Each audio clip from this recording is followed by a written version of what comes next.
জালিম বাদশার কবল থেকে মুক্ত পাওয়ার জন্য ওই যে 7 জন যুবকেরা তাদের ঈমানকে রক্ষা করার জন্য তারা দেশ ত্যাগ করেছিলেন। এই দেশ ত্যাগ করার পর আল্লাহ রাব্বুল আলামিন ওই যুবকদেরকে 309 বছর ঘুম পাড়িয়া তাদেরকে প্রোটেকশন দিয়েছেন। আল্লাহু আকবার। আল্লাহ রাব্বুল আলামিন তাদের কথা কোরআনে কারিমে তুলে ধরেছেন। নবী, আপনি কি ধারণা করেছেন আম হাসিবতা আন্না আসহাবাল কাহফি ওয়ার রাকিম কানু মিন আয়াতিনা আজাবা। নবী, আপনি কি ধারণা করেছেন আসহাবে কাহাফ এবং রাকিম অধিবাসীরা তারা আমার আয়াতের মধ্যে বিস্ময়কর? বলেন না সুবহানাল্লাহ। আজ থেকে কয়েক হাজার বছর পূর্বে রোমান সাম্রাজ্যের আধিপত্য, ওই সময় যিনি জালেম শাসক ছিলেন তার নাম ছিল দাকিয়ানুস। একে তো তিনি মুশরিক ছিলেন, তিনি মূর্তি পূজা করতেন।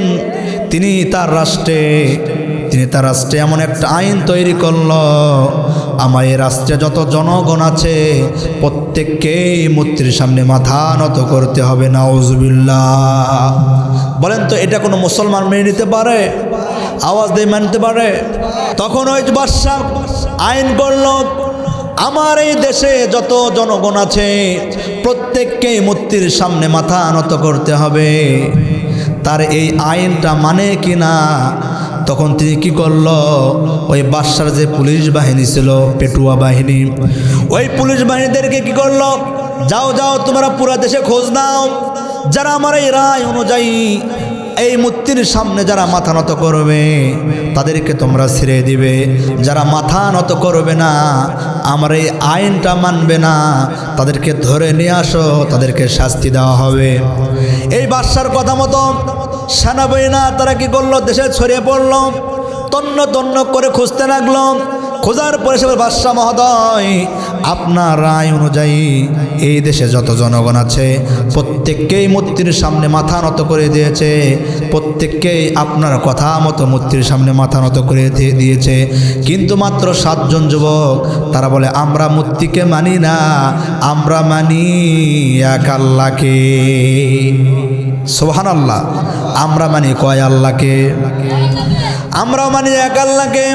তারা বলে কুল হুয়াল্লাহু আহাদ আল্লাহুস সামাদ লাম ইয়ালিদ ওয়া লাম ইউলাদ ওয়া লাম ইয়াকুল লাহু কুফুয়ান আহাদ। আল্লাহু আকবার। তারা বলে আল্লাহু লা ইলাহা ইল্লা হুয়াল হাইয়ুল কাইয়্যুম। তখন বলে বাদশা মহোদয়, তারা বলে আমরা এক আল্লাহর প্রতি ঈমান এনেছি, জীবনও যদি যায় প্রাণও যদি চায় আমরা ঈমান ছাড়ব? আল্লাহ বলেন ওই সমস্ত যুবকদের ঈমানটা এতই মজবুত ছিল, আল্লাহ তাদের কথা কোরআনে এভাবে বলতেছেন, ইন্নামা ফিতয়াতুন আমানু বিরাব্বিহিম ওয়া জিদনাহুম হুদা। আল্লাহু আকবার। আল্লাহ বলতেছেন ওই সমস্ত যুবকদের ঈমানটা এতই মজবুত ছিল, ওই সমস্ত যুবকেরা যারা ইন্নামা ফিতয়াতুন আমানু বিরাব্বিহিম, যারা তাদের রবের প্রতি ঈমান এনেছিল, আমি আল্লাহ তাদের ঈমানের পাওয়ারটা আরো বাড়িয়ে দিলাম। সুবহানাল্লাহ। কারণ মুমিনের যখন ঈমানটা বাড়িয়ে যায় তখন মুমিন পুলিশের বুলেটের সামনেও দাঁড়াতে ভয় পায় না। কথা বলেন ঠিক কিনা? এই ভারতে যখন পবিত্র কুরআনুল কারীমকে ব্যান ঘোষণা করা হয়েছিল, কি ঘোষণা করা হয়েছিল? বাংলাদেশে মিছিল হয়েছে না? কথা বলেন না কেন? বিশেষ করে রাজশাহীর 11 বছর একটা যুবক পুলিশের বুলেটের সামনে বুকটা পেতে দিয়েছে, পুলিশের বুলেটের আঘাতে ওর বুকটা ঝাঁঝরা হলো, জীবন দিল, কিন্তু বাতিলের সামনে মাথা নত করলেন না। ঠিক কিনা বলে? ডাক্তাররা যখন তার বুক থেকে বুলেট বের করেছিলেন, ডাক্তাররা কাঁদতেছিল যে এর বুক থেকে যখন বুলেট বার করছিলাম এর বুক থেকে যেন জান্নাতের আতরের ঘ্রাণ ভেসে যাচ্ছে। আল্লাহু আকবার।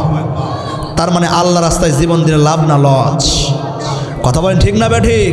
যেমন কয়েকদিন আগে আমাদের শরীফ ওসমান হাদি ভাই তিনি ভারত আধিপত্যবাদের বিরুদ্ধে কথা বলেছিলেন, তিনি হক কথা বলতেন।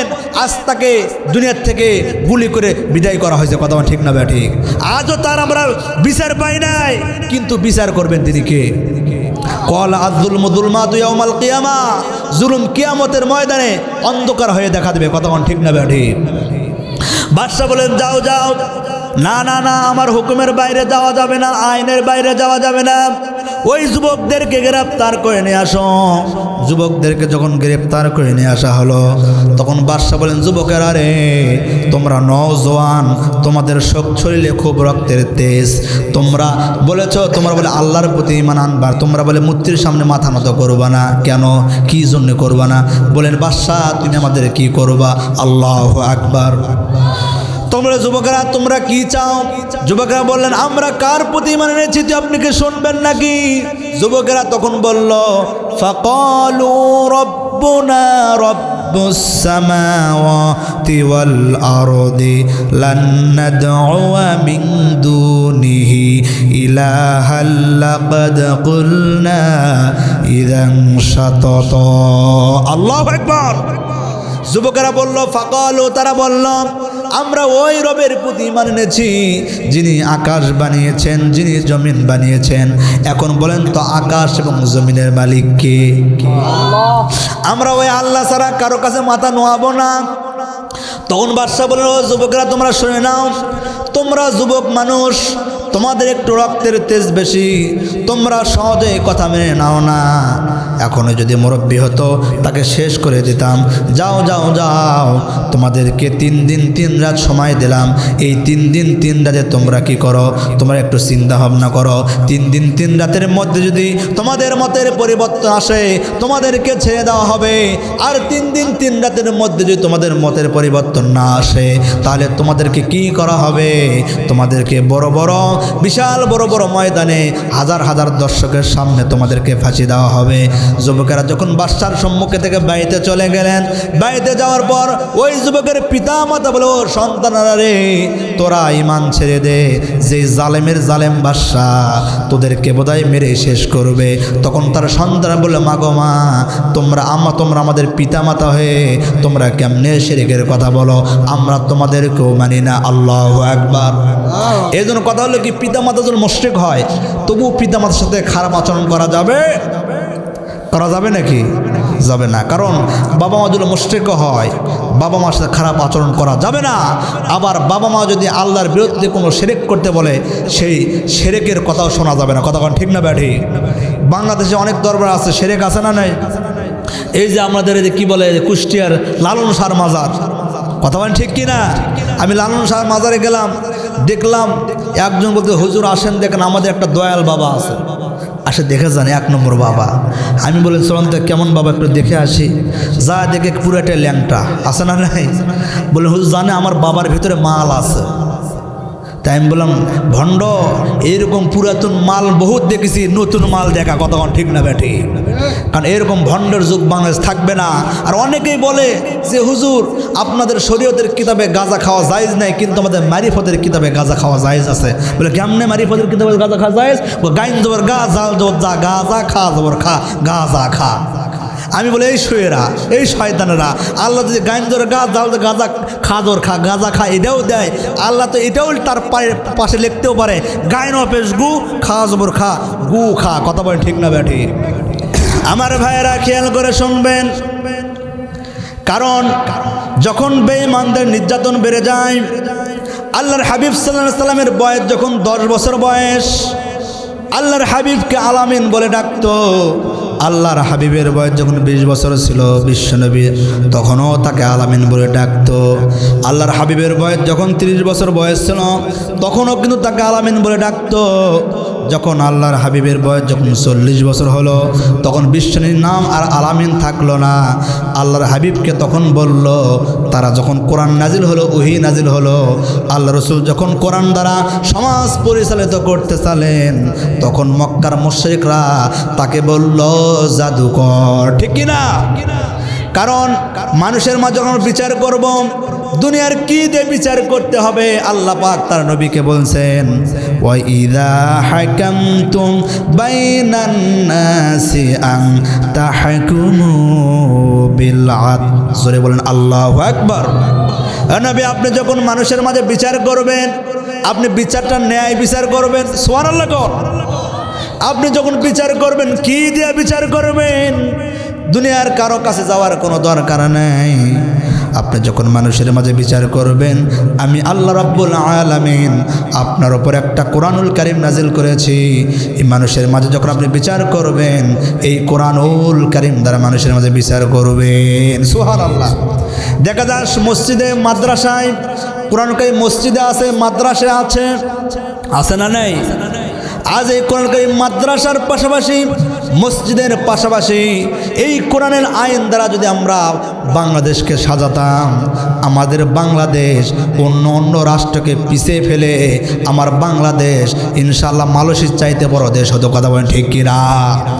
আল্লাহ আমাদের এই দেশে অনেক সম্পদ দিয়েছে। এই যে আমি যখন মাহফিল করি, লালমনিরহাট তিস্তা ব্রিজ দেখি, ওখানে কি সুন্দর আবাদ হচ্ছে। এই যে আপনার জয়পুরহাট পাশের জেলা, জয়পুরহাটে কি সুন্দর আলুর আবাদ। এই যমুনা সেতু দেখবেন, ওখানে কি সুন্দর আবাদ হচ্ছে। আবার দেখবেন এই সিলেটে কি সুন্দর কয়লার খনি আছে না নাই, পাথরের খনি আছে না নাই। তারপরে শোনা যাচ্ছে ওখান থেকে স্বর্ণের খনি বের হচ্ছে। আল্লাহু আকবার। এই যে এত সম্পদ আমার দেশে, এত ইন্ডাস্ট্রি, এত সম্পদ আল্লাহ রাব্বুল আলামিন আমার দেশে দিয়েছেন ভাইরা, তারপরও আমার দেশকে তো উন্নতি হচ্ছে না।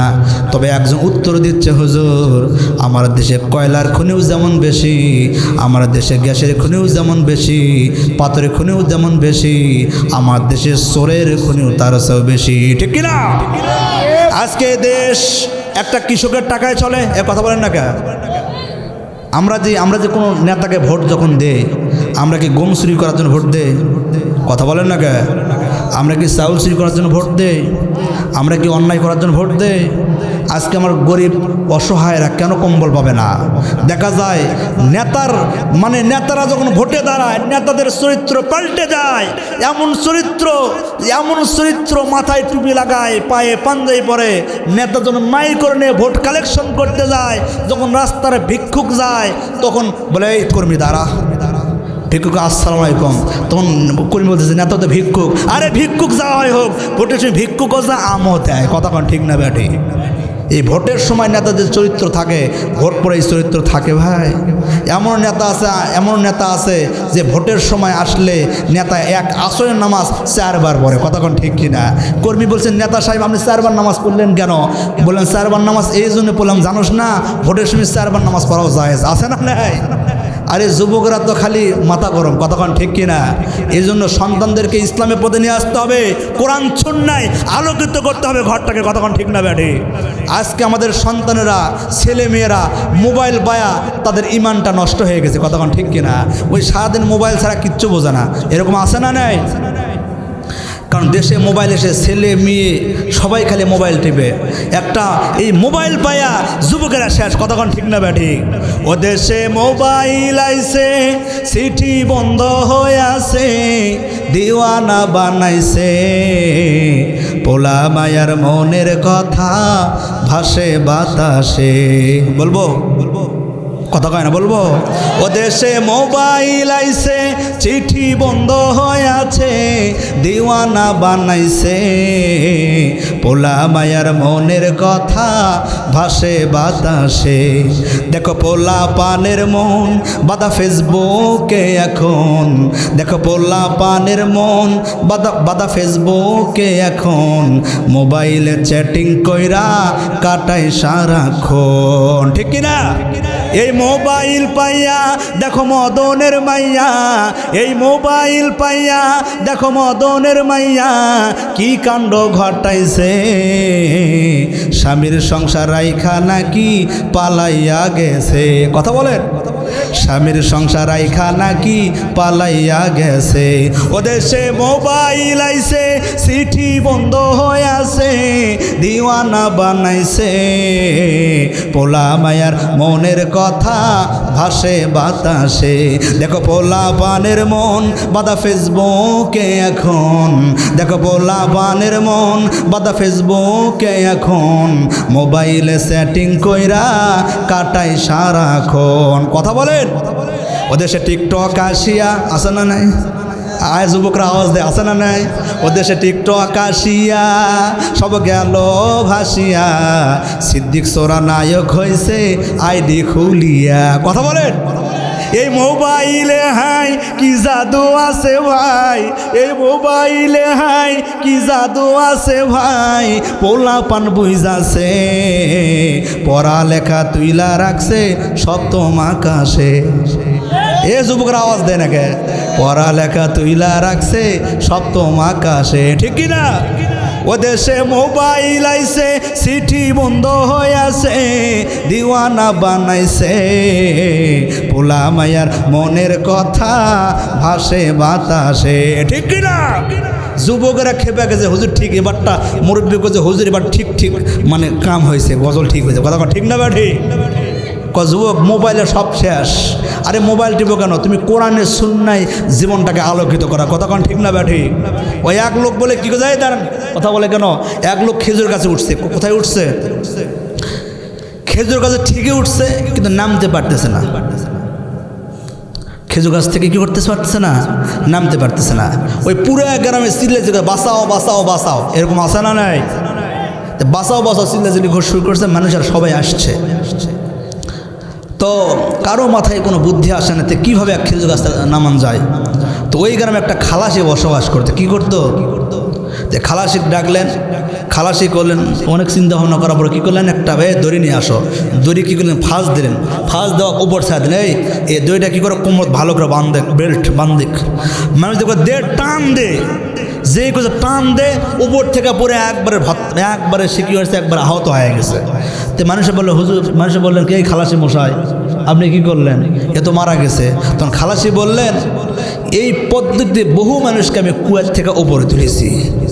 বলেন কুয়ার সাথে যদি খেজুরে কিয়াস করে তাহলে এক হলো। আজকে ডিজিটাল জগতে আমরা যতই আগে যাচ্ছি আমরা ধ্বংসের দিকে যাচ্ছি। কতক্ষণ ঠিক না ব্যাঠি? আল্লাহ রাব্বুল আলামিন বলেন وَنُنَزِّلُ مِنَ الْقُرْآنِ مَا هُوَ شِفَاءٌ وَرَحْمَةٌ لِّلْمُؤْمِنِينَ।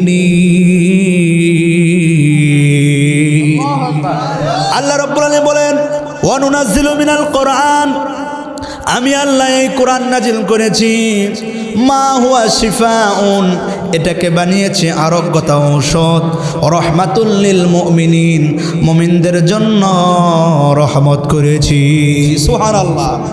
তার মানে এই কোরআন পড়লে আল্লাহ একদিকে ঔষধ বললেন, কি বললেন? তার মানে ঔষধ খেলে আমাদের অসুখ কি হয়ে যায়?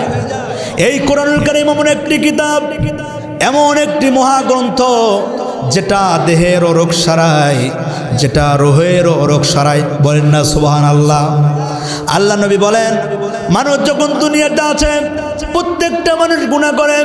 আলা ইন্না ফিল জাসাদি লামুযগাতান ইযা সলুহা সলুহাল জাসাদু কুল্লুহু ওয়া ইযা ফাসাদাত ফাসাদাল জাসাদু কুল্লুহু আলা ওয়াহিয়াল কলব। আল্লাহ নবী বলেন উম্মত, প্রত্যেকটা মানুষের শরীরে এক টুকরা গোশতের টুকরা আছে। এই গোশতের টুকরা যদি ভালো হয়ে যায় পুরা শরীরটাই ভালো হয়ে যায়, আর এই গোশতের টুকরা যদি খারাপ হয়ে যায় পুরা শরীরটাই খারাপ হয়ে যায়। সাহাবা জিজ্ঞাসা করলেন ইয়া রাসূলুল্লাহ, ইয়া হাবিবাল্লাহ, এই গোশতের টুকরা যদি ভালো হয়ে যায় পুরা শরীরটাই ভালো, আর এই গোশতের টুকরা যদি খারাপ হয়ে যায় পুরা শরীরটাই খারাপ। সাহাবারা জিজ্ঞাসা করলেন ইয়া রাসূলুল্লাহ, এই গোশতের টুকরা ভালো হলে পুরা শরীরটাই ভালো, আর এই গোশতের টুকরা যদি খারাপ হয়ে যায় পুরা শরীরটাই খারাপ, তাহলে এই গোশতের টুকরার নাম কি? আল্লাহ রাসূল বললেন আলা ওয়াহিয়াল কলব, এই গোশতের টুকরার নাম হচ্ছে কলব, যার নাম আত্মাবাদিল। বলেন না সুবহানাল্লাহ। এই কেউ কেউ সুবহানাল্লাহ কয় না। এ শামুক চিনেন? শামুক কতক্ষণ ঠিক কিনা? এই শামুক দেখবেন, শামুকের মুখ কিন্তু লেগা থাকে, কোনো মধ্যে কুঞ্চিতে মুখটা খোলে, আবার ওই যেরকম সাপে যদি বাড়ি মারে মুখ খোল খোল খোল, শামুক কয় মায়ের খাতে খাতে চেনাচুর ভাজা হবো তাও মুখ খুলবো না। কতক্ষণ ঠিক কিনা? মা বি কিছু কিছু শামুক লোক থাকে সমান লাগবো যায় না, কে মুখ দিয়ে বাড়ায় না কেন? বলেন না সুবহানাল্লাহ। তাহলে এই কোরআনটা হচ্ছে ঔষধ। তার মানে প্রত্যেকটা মানুষের শরীরে একটু গোস্তের টুকরা আছে, এই গোস্তের টুকরা ভালো হলে পুরো শরীরটাই ভালো। দেখবেন শীতকালে ঠোঁট ফাটে, কি ফাটে? এই জন্য আমরা কি লাগাই? ভেজলিন। কি লাগাই? তারপরে যে মেয়ের চেয়ার একটু কালো, এই চেয়ারটাকে ফর্সা করার জন্য আটা, সুনু, পাউডার সব লাগায়, ঠিক কিনা বলে? বাংলাদেশে দেখবেন বিয়ে শাদী হলে কনেকে সাজানোর জন্য বিউটি পার্লারে নিয়ে যাওয়া হয়। কোন পার্লার? বিউটি মানে কি? হ্যাঁ, সুন্দর। বিউটি মানে কি? মানে যেখানে একটা কনেকে সুন্দর করার জন্য একটা দোকান খুলে রাখছে, যার নাম রাখছে বিউটি পার্লার, ঠিক না? ইন্দোনেশিয়া থেকে একটা ট্রেনিং নিয়ে আসছে কীভাবে মানুষের ভুরুকে চিকন করা যায়, কালো চেয়ারকে ফর্সা করা যায়, ওই জন্য দোকান খুলে রাখছে, নাম দিচ্ছে বিউটি পার্লার। কতক্ষণ ঠিক কিনা? আল্লাহ একটা দোকান খুলে রাখছে, আল্লাহু আকবার। আল্লাহ একটা দোকান খুলে রাখছে, ওই দোকানের নাম হলো মসজিদ। দুনিয়ার মানুষেরা যদি আল্লাহর মসজিদে যদি 5 মিনিটের জন্য মসজিদে যায়, ওই বান্দার দিলটা শান্তি এবং নরম হয়ে জান্নাতিমুখী হয়ে যায়। এই জন্য আপনারা মসজিদে নামাজ পড়তে রাজি আছেন তো? কয় ওয়াক্ত? এই মাসটার নাম কি মাস? রজব মাস। সুবহানাল্লাহ কোন? এই বরকতের মাস, আল্লাহ রজব বরকত, আল্লাহ রসুল বরকত একটা দোয়া পড়তেন, আল্লাহুম্মা বারিক লানা ফি রজব ওয়া শাবান ওয়া বাল্লিগনা রমাদান। হে আল্লাহ, আমাদেরকে রজব এবং শাবানের বরকত দিন, সুবহানাল্লাহ, এবং ওয়াবাল্লিগনা রমাদান, রমজান পর্যন্ত আমাদেরকে হায়াত দিন, সুবহানাল্লাহ। আমার সামনে আমাদের মাহে রমজান আসছে, গুনাহ মাফের মাস আসছে, ঠিক না বাটে? ভাইয়ের আমার খেয়াল করে শুনবেন, আল্লাহর হাবিবের জন্ম বয়স 40 বছর ছিলেন যখন ওহী নাজিল হলো, যখন আল্লাহ রসুল দিনের দাওয়াত দিলেন, তখন আবু জেহেল বিরোধিতা করলো। কে বিরোধিতা করলো? আবু জেহেল কিন্তু আল্লাহর হাবিবকে অনেকবার হত্যা করার চেষ্টা করেছিল, কিন্তু পারেন নাই, কারণ আল্লাহর হাবিবকে যিনি বাঁচিয়েছেন তিনি কে? এই ঘটনা বলে আমি কথা দিতে শেষ করে দিচ্ছি ইনশাআল্লাহ। 2 নম্বর আল্লাহ তাকে বাঁচিয়েছেন। 3 নম্বর হচ্ছে ওমর ফারুককে দিয়ে আল্লাহর হাবিবকে মারতে চেয়েছিল, কিন্তু কোরআনের নূরের কারণে ওমরের অন্তরে কোরআনটা গেঁথে গেছে। সুবহানাল্লাহ কইবেন না? আবু জেহেল চিন্তা করলো, তাও যদি মুহাম্মদকে না মারা যায়, তখন আবু জেহেল একটা আন্তর্জাতিক ট্রাইব্যুনাল গঠন করলেন। কি গঠন করলেন? আন্তর্জাতিক মানে কি? ইন্টারন্যাশনাল। আবু জেহেল কি করল? আন্তর্জাতিক ট্রাইব্যুনাল গঠন করল। বিদেশি মেহমান বিচারক হাবিব বিন মালিকের কাছে বিচারাতে বলে, হাবিব বিন মালিক, আমাদের দেশে একজন নাম, তার হলো মুহাম্মদ, সে মিথ্যুক, ধোঁকাবাজ, প্রতারক, সে আমাদের বাপ দাদা ধর্মের চুনকাই লাগাইছে, নাউযুবিল্লাহ। বলেন তো, আমার নবী কি মিথ্যুক, ধোঁকাবাজ, প্রতারক ছিল? কথা বলেন। আমার নবী কি দুশ্চরিত্রহীন ছিল? কারণ আমার নবীর চরিত্রের সার্টিফিকেট দিয়েছেন কে? আল্লাহ আমার নবীর চরিত্রের সার্টিফিকেট দিয়েছেন। এই যে আবু জেহেল মিথ্যা মিথ্যা অভিযোগ করলো, বলেন তো অভিযোগ মিথ্যা না সত্য? কথা কন। এই মিথ্যা মিথ্যা অভিযোগ শুনে বিদেশি মেহমান, বাদশাহ, বিচারক হাবিব বিন মালিক, আবু জেহেল মিথ্যা অভিযোগ শুনে আল্লাহর হাবিবকে হত্যা করার জন্য 22,000 সৈন্য নিয়ে মক্কায় চলে আসলেন। নাউযুবিল্লাহ। বলেন তো হায়াতের মালিক কে? জীবনের মালিক কে? আবু জেহেল কি করলো? হাবিব বিন মালিক 22,000 সৈন্য নিয়ে মক্কায় চলে আসলো, আমার নবীর বিচার করা হবে, আমার নবীকে হত্যা করা হবে। আবু জেহেল কি করলো? 2টা চেয়ার করলো। চেয়ার কয়টা? একটা হচ্ছে স্বর্ণ খচিত চেয়ার, আর একটা হচ্ছে রৌপ্য খচিত চেয়ার। আবু জেহেল সিদ্ধান্ত নিল স্বর্ণ খচিত চেয়ারে আমি কি করব, বিদেশি মেহমান হাবিব বিন মালিককে বসাবো, আর রূপ্য খচিত চেয়ারে আমি নিজেই বসবো, আর মুহাম্মদ বিন আব্দুল্লাহকে দাঁড়িয়ে দাঁড়িয়ে জব্দ করব। নাউজুবিল্লাহ। বলেন তো সম্মান দেওয়ার মালিক কে? ওই যারা দাঁড়িয়ে আছে সবাই সব বলেন সম্মান দেওয়ার মালিক কে? এবার কি করা হলো, যখন বিদেশি মেহমান আসলো 22,000 সৈন্য, আল্লাহর হাবিব সাল্লাল্লাহু আলাইহি ওয়াসাল্লাম তখন তিনি ছিলেন ওমরের কাছে, ওমর ফারুক রাদিয়াল্লাহু তাআলার কাছে। আবু জেহেল বলল, আবু জেহেল একটা গোয়েন্দাকে পাঠিয়ে বলেন, যাও যাও মুহাম্মাদকে ডেকে নিয়ে আসো, মুহাম্মাদের বিচার হবে। তখন ওই ব্যক্তি যা বলে, ও মুহাম্মদ, আবু জেহেল তোমাকে ডাকে, আল্লাহর আবু জেহেল তোমাকে ডাকে, তোমার বিচার হবে, তোমার বিচার করা হবে। আল্লাহর হাবিব সাল্লাল্লাহু আলাইহি সাল্লাম যখন তিনি যাবেন, এমন সময় ওমর হাত টেনে ধরেছে, বলে, ইয়া রাসূলুল্লাহ, ইয়া হাবিবাল্লাহ, আপনি ওখানে যায়েন না, আপনি যদি ওখানে যান ওই আবু জেহেল বদমাইশ কিন্তু আপনাকে হত্যাও করতে পারে। কতক্ষণ ঠিক কিনা? এত কারো দরকার নাই, আমাকে আপনি অনুমতি দেন, আবু জেহেলকে এক থাপ্পড় মেরে জাহান্নামে পাঠাবো। কতক্ষণ ঠিক কিনা? কারণ ওমরকে চিনেন কি চিনেন না? কারণ ওমর এত রাগ ছিল, ওমর যে রাস্তাতে যেত শয়তান ওই রাস্তাতে 40 দিন যেত না। কতক্ষণ ঠিক না ব্যাঠি? একবার আল্লাহর হাবিব সাল্লাল্লাহু আলাইহি সাল্লামের ঘরেতে তার বিবিরা বলে, ইয়া রাসূলুল্লাহ, আপনি আমাকে এটা দিলেন না, ওটা দিলেন না, ওটা দিলেন না। মানে বিবিরা রসুলের সাথে একটু কৌতুক করতে ভালোবাসতো, কারণ আমার রসুল ছিলেন নরম মেজাজের মনের মানুষ। বলেন তো সমাজে কিন্তু নরম মনের মানুষ থাকে, মিষ্টি ভাষী থাকে, বলেন তো সমাজের মানুষ তাকে ভালোবাসে কি বাসে না? তখন একটু বিবিদের আওয়াজটা একটু উঁচু হলো। আমিরুল মুমিন ওমর ফারুক বললেন, ইয়া রাসূলুল্লাহ, আমি কি ঘরের ভিতরে আসব? রসুল বলে, হ্যাঁ ওমর আসো। যেই ওমর আসলেন, রসুলের যত আজওয়াজে মুতাহহারা বিবিরা ছিলেন সকলে কি করলেন, ঘরে ঢুকে পড়লেন। রসুল খালি মুস্কি মুস্কি হাসে, বলে, ওমর রে, বউ হলো আমার, ভয় পায় তোমার। বলে, ইয়া রাসূলুল্লাহ, আমার ভয় পাওয়ার আবার কি আছে? এই পৃথিবীতে ভয় পাওয়ার উপযুক্ত ব্যক্তি আপনি। তখন বলে, ও মহিলারা, তোমরা কেন ওমরকে দেখে ভয় পাও? বলে, ইয়া রাসূলুল্লাহ, আপনি এত নরম হৃদয়ের মানুষ, আপনার সঙ্গে যখন আমরা কথা বলি আমাদের মনটা খুব শান্তি পায়। সুবহানাল্লাহ। আর ওমর বেটা খালি হাত চলে, কি চলে? এই জন্য ইসলামের আয়ের আল্লাহ রাসূল সাল্লাল্লাহু আলাইহি সাল্লামের দুইটা জামা, একটা হচ্ছে আলী সাহাবা আলী রাদিয়াল্লাহু আনহু আর ওসমান রাদিয়াল্লাহু আনহু। সুবহানাল্লাহ। কোন একটা হচ্ছে গরিবের মডেল আর একটা ধনীর মডেল। কতক্ষণ ঠিক কিনা?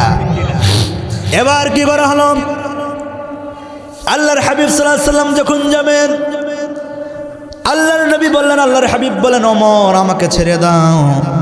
আলাইসাল্লাহু বিকাফিন আবদা, বান্দার জন্য আল্লাহ যথেষ্ট। আল্লাহু আকবার। বলেন তো বান্দার জন্য যথেষ্ট কে? ওই যে যারা দাঁড়িয়ে আছে, বলেন কে? এ দাঁড়িয়ে থাকা মানুষ কিন্তু খুব খারাপ হয়, আস্তে আস্তে কেন কয়? কতক্ষণ ঠিক না ব্যাঠি? ওই চাচা খালি মুস্কি মুস্কি হাসে, ভাইসটা কি শুরু করলেন? চাচা কারো দরকার নেই, যা আছে সব বাইরে দিয়ে চলে যাবো। কতক্ষণ ঠিক কি না? ভাইয়ের আমার খেয়াল করে শুনবেন। এবার আবু জেহেল কি করলো? আবু জেহেল এবার আল্লাহর হাবিব সাল্লাল্লাহু আলাইহি সাল্লাম যখন ওই বিচারে চলে গেলেন, 22,000 সৈন্য, কয় হাজার সৈন্য। এই ঘটনা আমরা শুনবেন তো? কে কে শুনবেন? হাত উঠান তো।